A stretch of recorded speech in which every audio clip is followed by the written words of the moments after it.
Hello to everyone and welcome to another episode with Feel Good with me. I'm your host Idan, and today I have a most amazing Dr. Silvia Binder with us, and she's going to talk to us about earthing. I've mentioned in previous episodes about earthing, grounding and how it helped me with increasing my sleep, and I just feel it does me a lot of good. It makes a lot of sense nature-wise, because all animals like us are grounded, they're touching the earth, and we know some birds and whales and I believe also elephants navigate the earth with magnetic fields, so there is something in the earth, but it's hard for a lot of us to understand, including myself, how it works.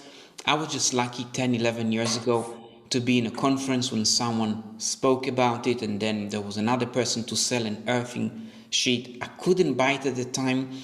I was unwell, I was on benefits, as some of you know from my story. So the guy suggested that I sit on the ground on a wet grass every day for about an hour, and I did it. And I have to say, sitting on the grass, I didn't really feel it made a difference, because maybe it was just an hour or half an hour, but it was more likely now. But nonetheless, it made so much sense to me that all mammals are grounded, and often tribal people, they sleep on trees and sleep off water, and it's a conductor. And then I read a book by Clint Uber, I think came out. So eventually I found enough money and I bought a small rubber mat and I connected to the socket, earthing socket. It didn't work, so I read I need to check the socket is grounded, and then lo and behold, I started sleeping better, from 1 to 3 hours a night to 4 to 5 hours a night. And for me, as a person, between 1 and 3 hours each night over years to a person of 4 to 5 hours a night is a huge difference. And after a month or two, I told my mom, who has also severe sleeping problem, you have to get it. And she got it. And the same magic happened to her. I also lived at the time with a friend that was acting like my carer, and he had cats, and the cats would always go on that mat and sit on it, and I would even hide it underneath a blanket, and the cat would always go to sit where that piece of thing was. I can't explain it, I'm trying to be as scientific as I can, but it's something I've observed, and maybe other people observe as well. So I would like Dr. Silvia Binder to introduce herself, please, and then tell us a little bit about your involvement in grounding. I know you are the medical advisor, scientific advisor to several bodies as well, so you are definitely in a place to talk about it. So the floor is yours. Thank you so much, Ian. It's a pleasure to be with you. Thank you for giving me the floor and sharing with your lovely audience. You have been through some struggles, like many of the awakened community. It is a blessing. I call it awakening from the stillness of illness. That is, the stillness of illness is beautiful. It is very comfortable. It is not uncomfortable to know that you live with pain or not sleeping. It's not uncomfortable because you know that nest. But it is, so the transition from leaving that nest to a new nest is a challenge, and you have to be brave to take it, because there's no way going back. Going forward to being aware and fully conscious, and to be the best version of yourself as an evolutionary process on a second-to-second basis, that takes courage, and we all should be courageous. And so just a few words to myself. I am trying to be a brave, courageous, and life-loving woman. I have a lot of joy in my heart. My journey into the new version of me started when I was 15, had a motorcycle accident, was dead, clinically dead 5 times. I was in a coma for 21 days, when back then the ventilation was different. Ventilators were not very well designed yet. So I survived something that was a miracle in a medical community back then. I lived, I was born in Germany, grew up in Vienna, Austria, moved to New York, moved to Germany, and now primarily live in Africa. So my home truly is everywhere on Mother Earth. And so I'm the CEO of the Omnomed companies there's 3 companies in Germany, in New York, and in Nigeria. We manufacture and distribute and teach on medical devices that use the realm of physics, just like MRI, but toned down, the intensity levels toned down to a non-invasive and usable for anybody, whether you're in prevention, in overcoming chronic disease, well-being medicine, or an acute injury. So it is all about providing on a personalized level and focused and targeted to what the patient needs and where the patient needs the stimulation. That's why we do MRI too, to isolate a tumor, to isolate a obstruction. So it is very similar, but just the mechanism of action may be the same. The intensity is different, but our purpose is different. Because, it's as you said, we don't want to just put a Band-Aid on it. We want to resolve the issue that we're having when we're not well. And I like that term, well-being. Not wellness, although that's okay, but being well it's a more comprehensive picture. So to go back to the accident, I was able to within 1 year to recuperate, being in a wheelchair, having to learn how to breathe again, and my awareness shifted. I became almost like I switched to a different soul, or I elevated myself. I went through an evolutionary fireworks. And so that is important, because I think mentally we can understand, we can manipulate in a positive way our physiology by understanding ourselves, by embracing ourselves, by always nurturing curiosity, and always keep our scientific mind and observation and experience, being a human, very open. So therefore, I have 3 children, and my oldest son, who is my second child, he had open heart surgery at the age of 2, and then at the age of 5, he was discovered with a thrombus in the heart. Coumadin, the chemical, did not help. For 3 months it took it, so we were heading toward open heart surgery again. He was 5 years old. And of course, his first surgery was because he had congenital heart disease, and they were doing brilliant work. And I have a lot of respect, and I'm in awe of surgeons, of allopathic medicine. It's just when the good doctor is then just not going beyond the script, and is not trained properly, or it has no desire to be trained in different ways and from different perspectives. So that experience, then at that right time, I was able to use this Omnomed medical device, and it made all the difference in the world. Adding the physics to the chemistry helped the chemistry to get better absorbed by the biology.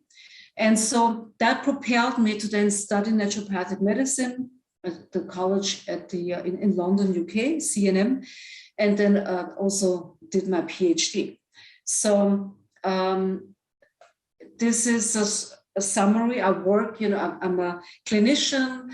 I work with the governments. I am an expert committee member in writing the regulations for traditional complementary alternative medicine here in Nigeria with the Federal Ministry of Health.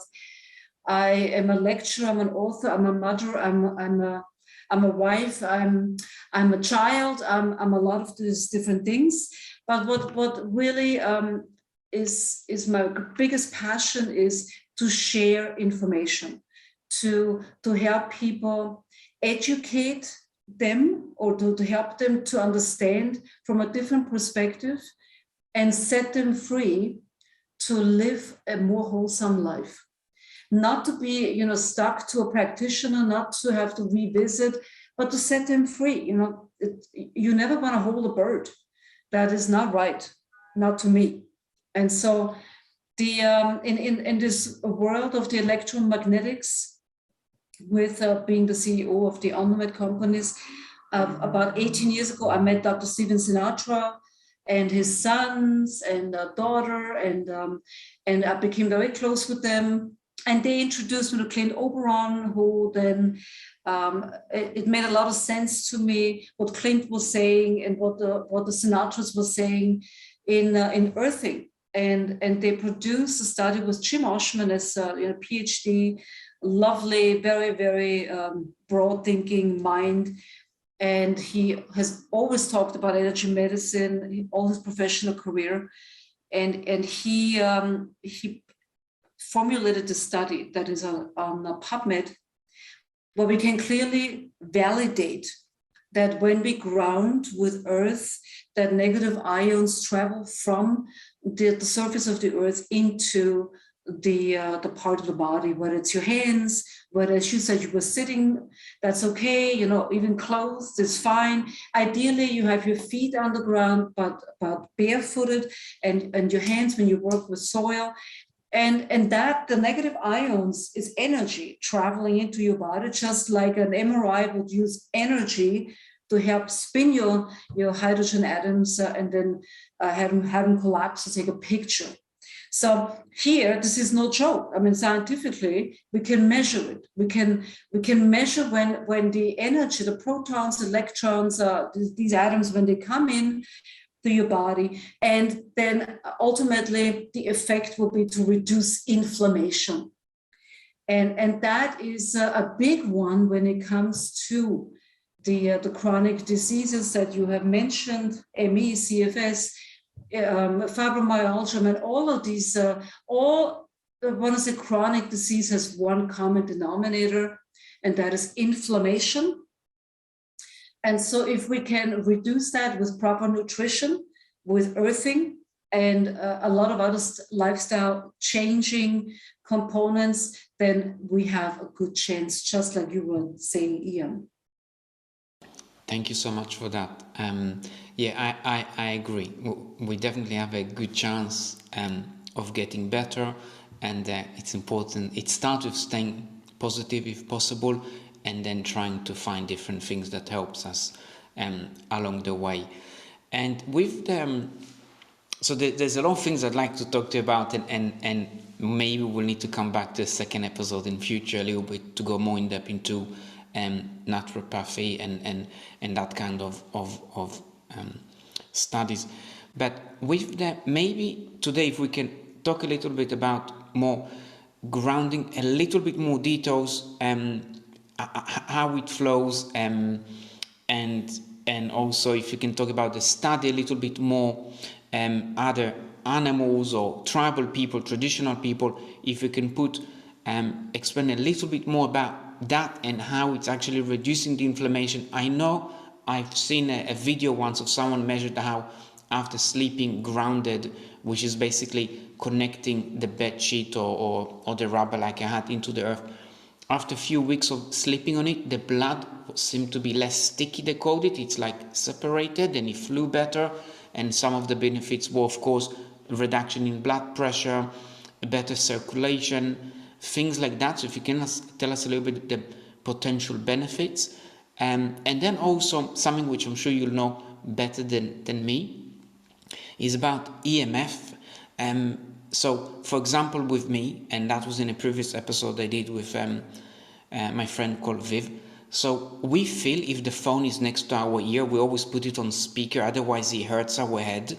I also once heard that some microwaves, if you stand too close to them when it's on, it can elevate your blood sugar, it can spike it. Now, I don't know if there's actually studies or evidence to show that this is shortening our life or causing cancer, but nonetheless, if it's hurting us, then obviously at least we can not put it to our ear so we avoid the pain, even if there's no long-term consequences or unknown or it's not studied as yet. But just a little bit, how does EMF work if it's something that you looked into, and why does it feel when it's next to our ear like a microgal, our phone, and then sort of things we can do to reduce the exposure to EMF. I know there's many people who actually go to live in a village away from everyone because they're so sensitive. I understand not everyone may be sensitive, like some people can have gluten. I cannot, whether everyone should avoid gluten, I don't know, but definitely for me, it's a big cause of problem in my body, in my IBS, in my joint. I can really feel it, but of course, not for everyone. So if you can tell us a little bit more in depth about the grounding and the potential benefits of it, and also a little bit EMF, and if grounding can help a little bit EMF, because I found when I have my phone on top of the grounding sheet, the signals tend to go down a bit. So maybe it's helpful. Well, you're putting a lot on the table there for me. I'll touch on it as best as I can. I'm not an expert in grounding, and I don't think there are real experts other than using common sense and knowing how one feels, and also lastly, we have been able to validate it scientifically. It's always good. I like science. We can say a lot of things. We can say, we eat natural products when everything is natural, because that's just a term. What does that really mean?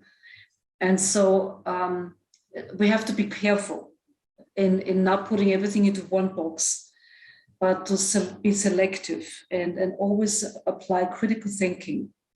And so what really happens, all the different things that happen in the body when we ground, that is probably very complicated, and there's a lot of different things happening.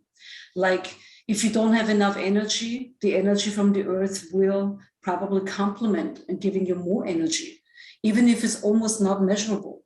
But it is also difficult to measure your organs' energies, because you would have to stab into your body and start measuring the millivolts, the microamps. And people don't usually do that.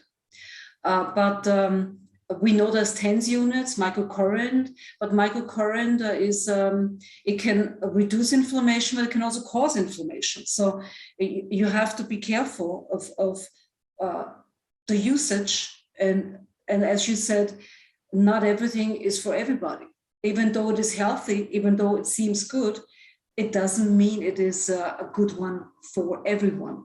That is why the term personalized medicine was created, not because medicine was never personal. Of course, it's person by person, but to not group people by their diseases, by their symptoms, but to treat them as an individual. Though millions may suffer from the same symptom, the route, the journey of getting there was probably very different. So what can happen, of course, that I can see, what I've seen in the literature, is the reduction of inflammation, because you bring sort of, let's say, a minus to a plus inside the electrical system. If there is too much plus, you're on overload. Let's say your nervous system is highly sensitive, which makes you even highly sensitive to when you walk by an electric outlet. That is the electric sensitivity syndrome, which was not taught in med school 10 years ago, but some medical associations have taken that on. And I think one of the first countries on the planet was Canada. And I worked very close with Magda Havers, she was teaching as a professor at Trent University on the East Coast in Toronto. She was teaching the bad EMF until she got more and more into, well, there is also the good EMF. And then she started teaching med students on the good EMF. Now, most continents around the planet, the medical students will have never heard of that. So we do need to work on that in the evolution of medicine has, so just like the evolution in telecommunication, we no longer use landlines. Everyone has cell phones. A cell phone no longer is just a phone, but an extension of intelligence, making it AI, artificial intelligence. That was now AI, that's correct. AI. So, the purpose of those gadgets and what we're using has it has changed. It has caused us to be as humans on a different evolutionary path. Like, we don't need to eat meat in order to receive the proteins that we once needed because we lived in a certain way. We were out in the sun all day, digging in the earth and planting and doing. We have different lives, and our work is different compared to our ancestors. So, especially in the Western communities, they have a lot of meat replacement. Companies are soaring more and more. It's just lab-grown meat. It's amazing what they're doing. Here in Africa, I don't have that luxury. So I am a vegan myself. So, but I want to just show that evolution has happened, whether you want it or not, whether you're against it or not. We just need to adapt to it. So while evolution is happening, one shall not forget that we still need oxygen. We still need the primary sources, such as the earth, to provide electrons, to connect with that from which we came, so to speak. Even having an animal will remind you of the love and of the beauty of life itself, of your compassion that you carry inside of you, and not empathy, because Paul Bloom talks beautifully about empathy and how that is ridiculous, and it's true. And he wrote a book on it. And so it is, it's compassion, really, that is necessary.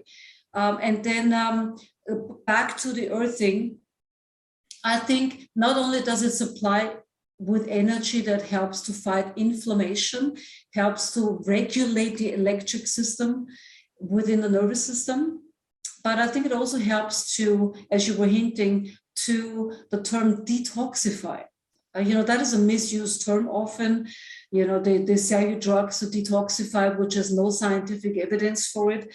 But look, if you are moving, if you're running, you are, although you're not saying it, you are simultaneously not only creating an energy and a caloric deficit at that moment, but you're detoxing, because you're helping your metabolic processes and therefore your assimilation of whatever is coming in.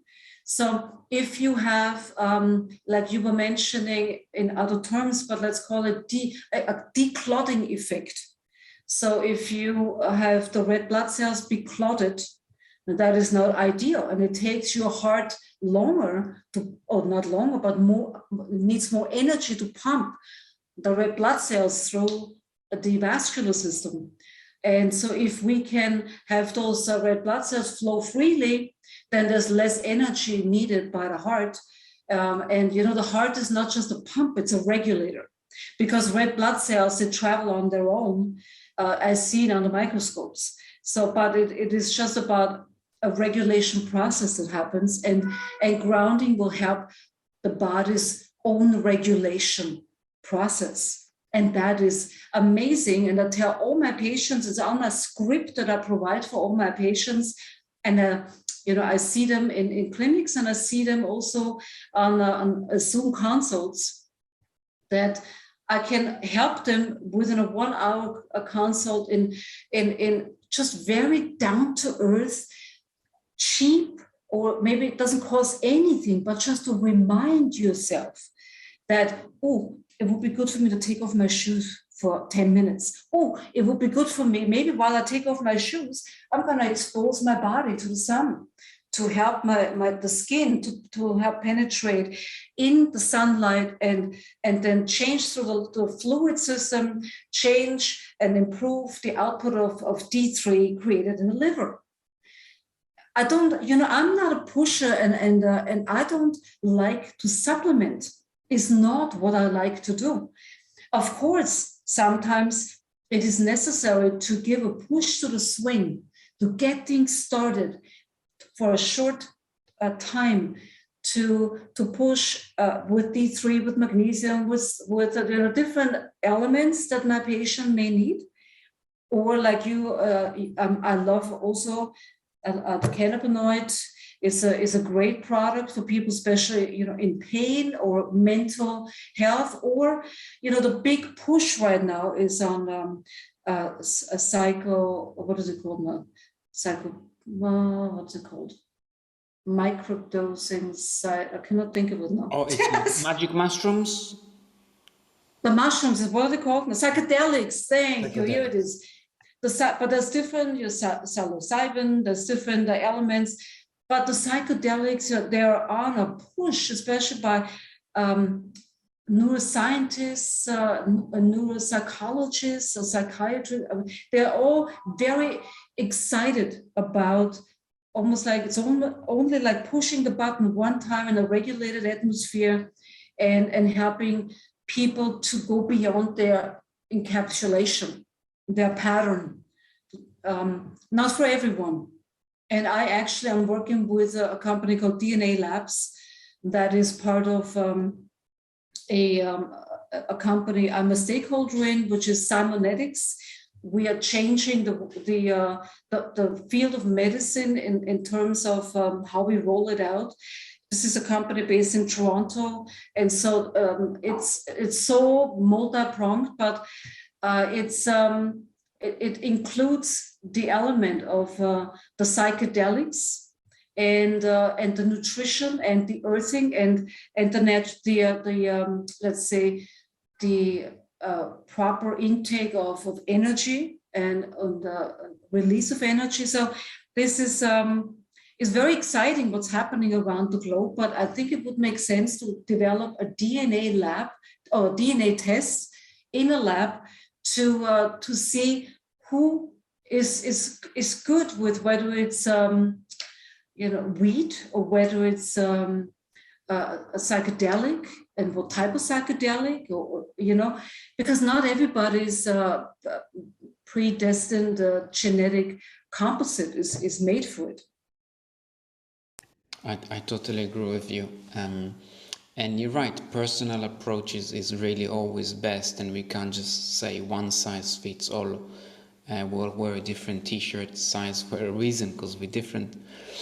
And also dosage as well, that plays a role. Maybe you can get away with a tiny bit of gluten, maybe you can get away with a lot, maybe you can get with a bit of psychedelics, or maybe you need more, or B12, etc. That's all absolutely.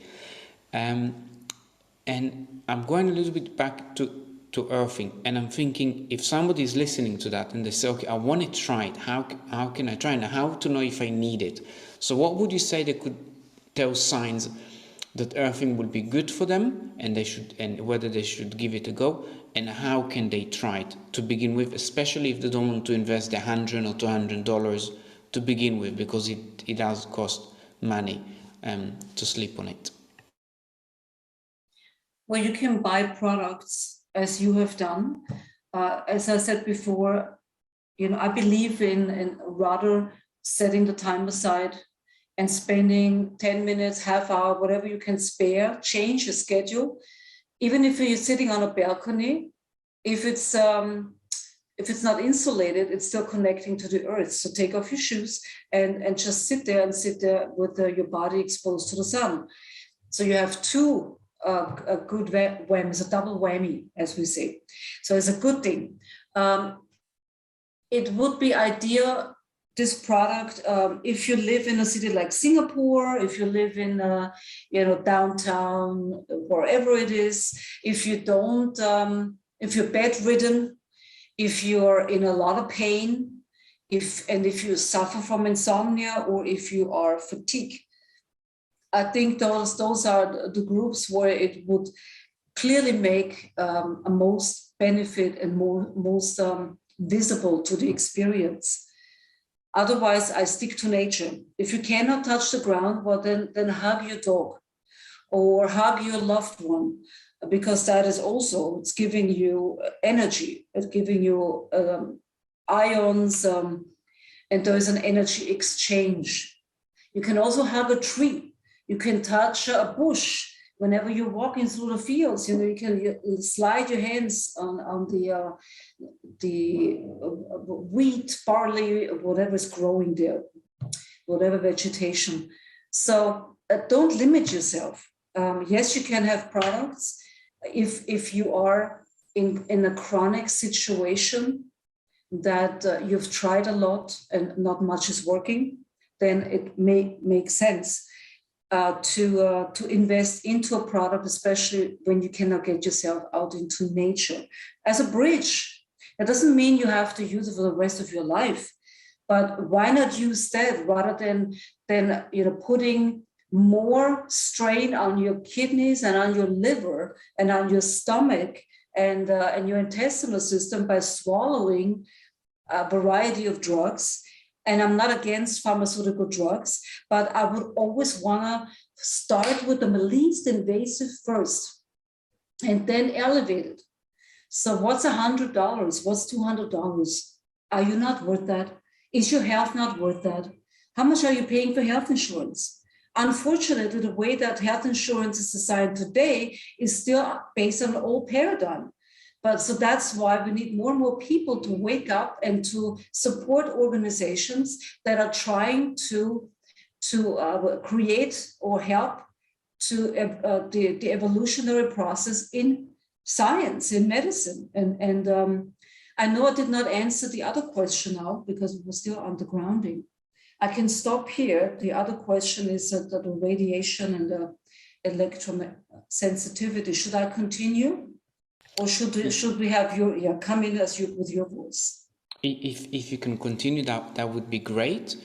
And then I would like to ask as well, from your clinician work, why do you think people struggle to make a change? So for example, people may know they're going to have heart disease or they already developed heart disease, but they can't give up on certain foods, which seems to be a direct cause, like fatty foods, artery blocking food, etc., inflammatory. But that could be towards the end of them. So after you answer the EMF question, that would be great. And just to reiterate, so basically, when we touch the earth or the ocean, there seems to be, so I would say it is a complex subject. We are still studying it from a scientific point of view, as it is expected. Science has no answers to everything. It's a work in progress. It's learning more and more. I will throw in here a little bit. To study something, often you need money, and to have money to study something, a company or the investor will say, what can I make out of it in return? And if there's not much to sell at the end of it, you cannot bottle the earth energy really, so there's no lot to sell. So people with funding don't really throw money at scientists for wanting to study that, unfortunately. So if someone thinking, if it's so good, how come there's not enough studies about it? There is a little bit of studies, and it will come more and more as time goes, or more philanthropists and people who really want to give and have the position to fund studies. We're talking many, many millions to do even a simple study. So that may be one answer why earthing grounding has not been studied to a clinical blindfold trial as yet, because unfortunately no company or funder can bottle it and sell it, and it is what it is. So maybe don't think, oh, there's no science to that, then totally ignore it. Just approach it, as Dr. Binder said, with a critical thinking, see if it makes sense to you, and if it does, you can give it a try. But just to summarize quickly again, is that basically when we touch the earth barefoot, there's a negatively charged electrons that travel to the body, and they bind to positive discharge or something in the body that cause inflammation, basically free radicals sort of thing, and they just neutralize them by pairing them. We can go a bit more into physics maybe in another time, because I'm a bit brain fogged, but basically that in the grand thing. But it's not basically do look up ions and negatively charged ion and inflammation and electrons and all of that stuff. And just quickly, people with anxiety, apparently when they jump into the ocean or they touch barefoot the ground, that seems to help them relax. And also if you travel on the aeroplane, I guess you're very far from the ground, then walking barefoot seem also, it's what I've heard, to balance your biological clock, so your body knows you're in a new time zone when the sun rises and moon comes as well. And then, yeah, if you can just make a tidy what I just said, and then touch on EMFs, and then resistant to change, I guess, and then we're done, and we won't bother you too much more for today. I know I just threw at you a million things in a very confused fashion, as I like to do, but I'm sure you've managed to tidy it a little bit for us. Yes, I want to agree with you. I want to start there and saying that if investors cannot patent the finding, they will not throw money at it. That's the old paradigm again. We're still stuck in that old paradigm. It'll take a few generations, maybe more, that we outgrow that model, because we want to help humanity. We want to all, because, you know, one human is as good as 7 billion humans. If the one human is ill, it's like there is one cell in your body that's ill, and that potentially may duplicate, which at that point we cannot call it a cancer, a tumor, a benign tumor, or a malignant tumor, you know. So the point of humanity is that we all stand together. We're all compassionate, understanding, and loving. And then I tell you, when that happens, we don't need pain or fear to motivate. We use love and exploration to bring this humanity, but also nature and everything else, to be in alignment with the progression. And then who knows what we're able to do. I still believe we all can fly, but we forgot how to. It's something that I have many dreams about. But in order to get to that, in order to get yourself unstuck, there's many, again, it's a complex issue, a lot to unpack. What makes people not let go of their habits is because they feel comfortable with their habits, whatever their habits are. It doesn't have to be a bad habit, it can be a good habit. But even that good habit could turn into a bad habit, because you cannot function if you don't run for 45 minutes. Well, that's an addiction. Although it's a good habit, it may just work itself, just flip it to the other side and cause you more stress than reducing stress. So the habitual issues may also have to do, so we have the mind, we have addictive patterns that we don't want to let go of, that are difficult to break because of how we've been living and how comfortable we feel with these habits, and how we feel inside living those habits, and whether that is getting up in the morning and doing the same routine every day is just to make us work more efficiently. Is that the most creative and best way? Well, that's questionable. We could mix it up a bit. Instead of going right to the bathroom, we could do a stretch just for 1 minute and then go to the bathroom. And instead of then brushing your teeth, you could just then go have your tea and your coffee and then brush your teeth. So if you dare to change your rhythm, you'll be amazed of how exciting life can become. Because right now, you don't even notice what you're doing. Just like when you drive a car, in the beginning, you knew you were shifting, you were pushing the gas pedal, the brake pedal, maybe depending on what kind of car you had. The thing in the middle, the clutch, it's called. And so I want to awaken you, I want to encourage you to break away from that which you always do. You can start with very little steps. Sometimes it's harder than just listening to it and saying it, because you have fungal involvement in your body. You have Candida albicans overgrowth, which makes you be addicted to bringing the sugary stuff in. And fungus doesn't just stay in your intestines, it's in your blood, which means it can be anywhere. Why do you think these people often, often in chronically diseased patients, they do have a fungal infestation that stretches all over their body, inside their brain, along with parasites and virus, bacteria. And when there is a gut dysbiosis, you'll have also a brain dysbiosis because the fluid is the same. So we need to just elevate ourselves out of our little daily life routines and bring it up and see good experts in their fields, listen to podcasts, find, search information, listen to it, educate yourself, explore yourself in a different setting. Don't think, oh, I'm a smoker, I can't jump on a flight, or can't jump on a ship for 8 hours because then I can't smoke. Well, you don't need to smoke. It's just in your head. It's just something that you think you need. But what if you don't? Why don't you try it?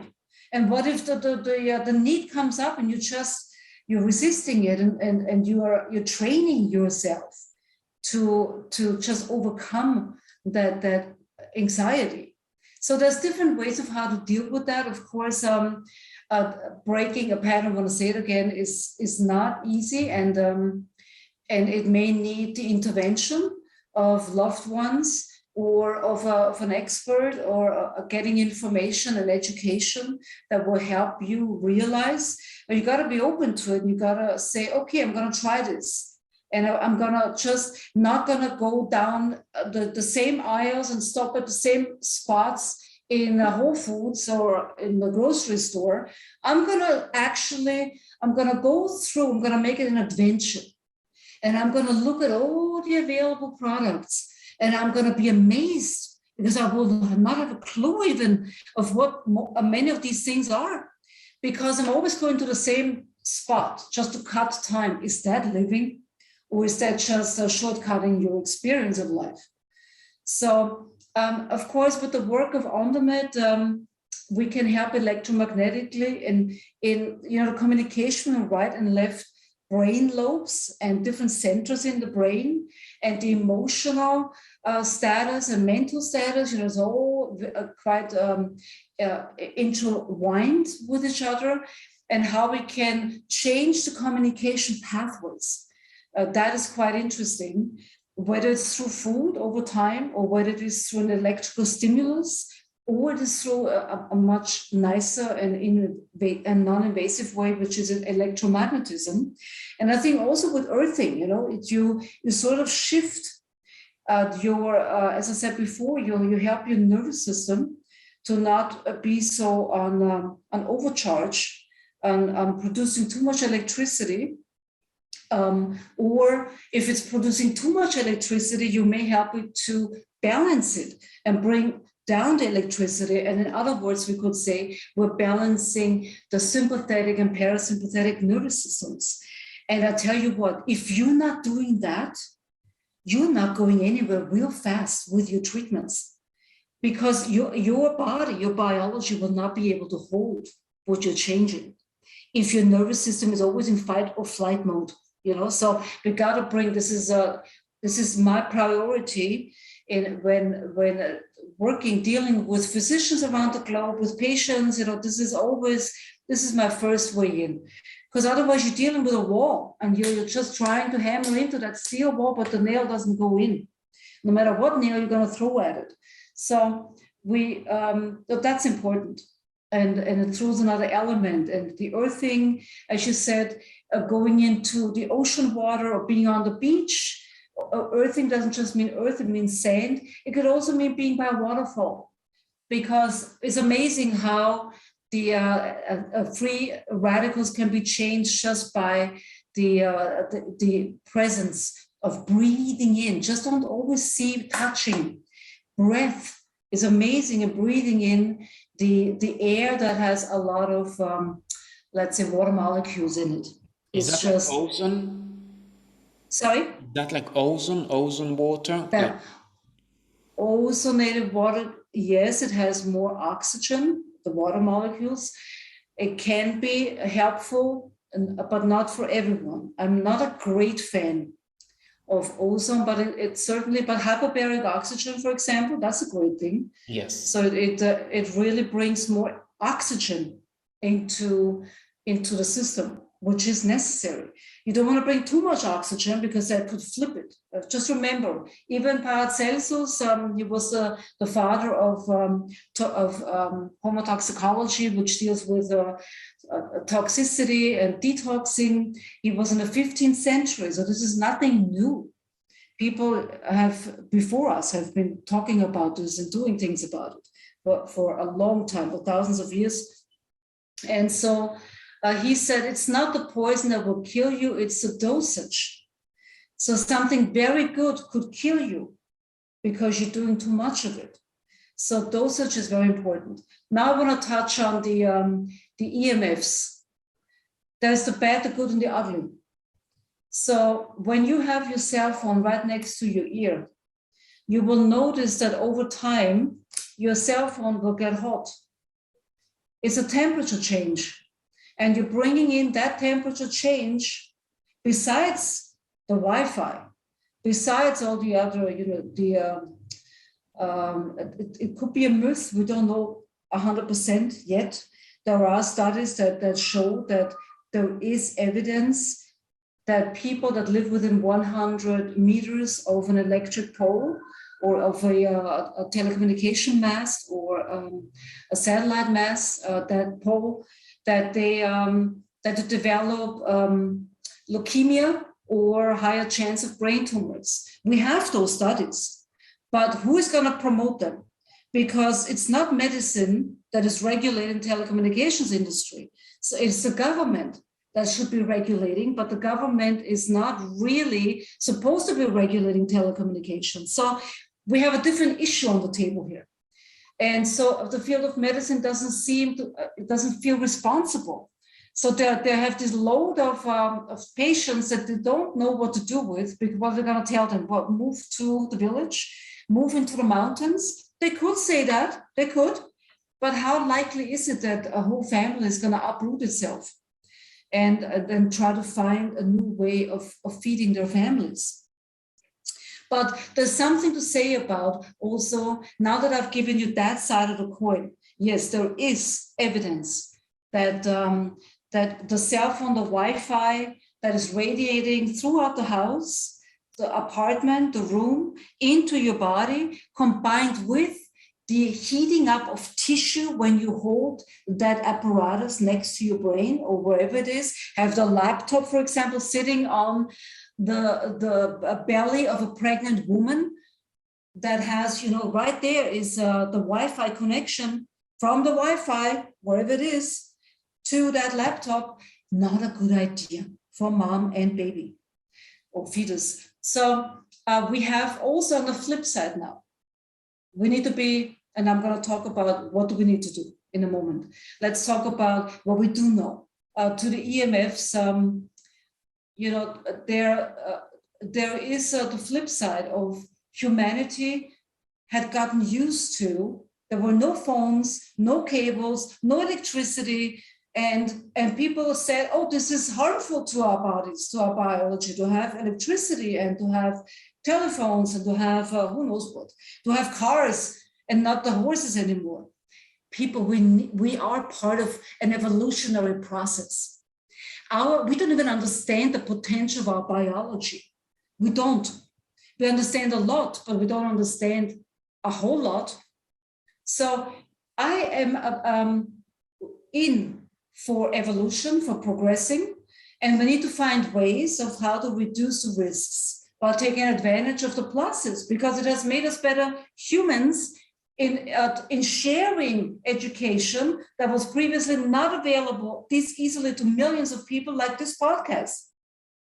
So we need to take the good with the bad and make a good, practical, and let's say investigative decision. So turn off your Wi-Fi at nighttime, because you don't need it, and you don't need to continuously, if you're already inflamed, the Wi-Fi may potentially further inflame you. Why? Because the Wi-Fi is a continuous vibration. And do you need scientific evidence that you have connection to your phone? Have you ever even asked yourself, where are the studies? Why am I having a connection? Why am I talking to somebody in Asia when I sit in Europe? No, because it's convenience and it's a consumer product, so you don't care. So apply that nonsense thinking and have understanding that there is more going on to the things that you don't see. Only because you don't see them, it doesn't make them less real. And what is reality? You know, that we could talk about that from a variety, philosophical and neuroscientific point of view. Very interesting. But we should be strengthening our immunity and our nervous system response, balancing, regulating our sympathetic, parasympathetic nervous systems in order to better deal with the incoming changes of electromagnetic fields. If you go back to the Wi-Fi, as I was just saying, when you can shut down a communication signal that you do not need in the middle of the night, but you know that your biology will be responding to it. And your biology is already overreacting to stimulation and has already produced an inflammatory response. Well, why not turn off that Wi-Fi? And also to prevent that you further, let's say, age too quickly and have more inflammation than is necessary. That includes your children. They shouldn't be sleeping with their cell phones under their pillows. They shouldn't be using their cell phones and not on airplane mode as their wake-up call. So you can make very easy changes by promoting health and well-being and by preventing that things are going to happen where you have to see a doctor, where you have to go into a hospital. So I've touched on a lot of different things. I don't know what I'm missing. I'll give it on to you now. No, you've definitely given us a lot of food for thought, and you're amazing how you just encourage people to study things and try to see what works for them, what doesn't work for them, yes, basically to get better sometimes there's a change needed, so try to tackle what's stopping the change. I think that's how I would summarize what you say. And yeah, no, you're amazing, and thank you for being with us. So I have to say, I probably have COVID at the moment, so I'm not 100% myself, and my energies are going, but that could be as well because of ME. But what I think we will try to bring you again to the show with more questions and to go a bit more deep so people can learn from you more. I'll also leave your links in the description below for anyone who wants to get in touch with Dr. Binder to see what she can offer and how she may help. All in all, that she does for a living. She has a clinic, and I'm sure she works online as well. So Dr. Silvia Binder, thank you so much for being with us. It was lots of new and exciting information to take in and to look into, and I'm looking forward to doing a future episode with you. Thank you so much, Ian. It was lovely to be with you. Great questions.